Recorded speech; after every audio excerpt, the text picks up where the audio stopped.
Right, welcome to another video from DIY PC Repairs. This time I'm going to take a look at how to repartition your hard drive at the point in which you're going to install Windows 7. We're just going to cover how to delete partitions, remake partitions, and then format and install. So what we're going to do is we're going to restart this computer. Now this is already set to boot from DVD, but we'll just check. So in this instance we press F2 to get into the BIOS, and then we shift along to the boot. And you can see there that we've got CD at the top and hard drive. So we just hit escape, and then we just hit enter. It's going to save, and then we hit enter again. Okay, this is going to reboot the computer, and it's going to ask us to boot from DVD. We're pressing a key, and there we go. We're into the Windows install phase. Okay, now we're going to enter the graphical part of the install. Right, so at this point we're going to select which country we're in. We're in the UK here, so we click UK, we hit next. And this is going to offer us the install now button, which we're going to click on there.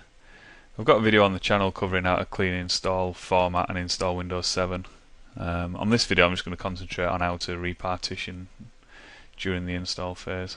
We accept the license terms, click next, and we're going to do a custom install. Right, here we go. So this is going to tell us now the partitions that we've got on this system. Now what I'm going to do is I'm going to delete all these partitions. I just want one big one. So we'll start on the bottom partition there, and then we hit options in the advanced list there, and then we just hit delete. All data will be lost. Make sure you've got your files backed up before you do this, because you will lose everything. This is going to wipe the drives completely. To the point that it's going to actually delete the whole system and start again. So we're just going to hit OK there. That's going to delete that. So you'll notice now that we've got 10 gig of unallocated space. We're then going to go to the next partition and do the same again. So we've got partition 2, it's just shy of 15 gig there. So we're going to hit delete. Again, the warning to make sure that your files are, you backed your files up. And then we've just got this one partition left, which we're going to delete. Click OK. Okay, so now what's happened there is we've got one big unallocated space of 25 gig, and I just want one partition. So what I'm going to do is I'm just going to click new here, and it's going to give us as maximum drive size or maximum partition size. So I'm just going to click apply. It does ask you to create, or it might create, additional partitions for file systems and files and whatever. Click OK. Okay, so you'll notice that it's created this system reserved area here. Don't worry too much about that. What we've got underneath it here is our 25 gig, or again just shy of 25 gig partition.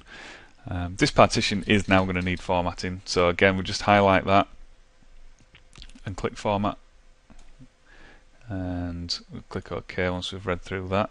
Again, I'm not too worried about losing data or anything on this system. There's, once you've previously deleted a partition, there's nothing left to lose. Okay, so now it's formatted the partition that we want to install Windows on. All we simply do now is click next, and Windows will begin the install. Right, and that's basically it. That's how to install Windows 7 and deal with partitioning a hard drive at the same time. So any partition you've got there, delete it, and then recreate the partition, the size of the partition you'd like. Once you've created that partition, format it, and then pick that partition and install Windows. Check out the channel, got more videos on there covering a wide variety of things, and I'd like to thank you for viewing.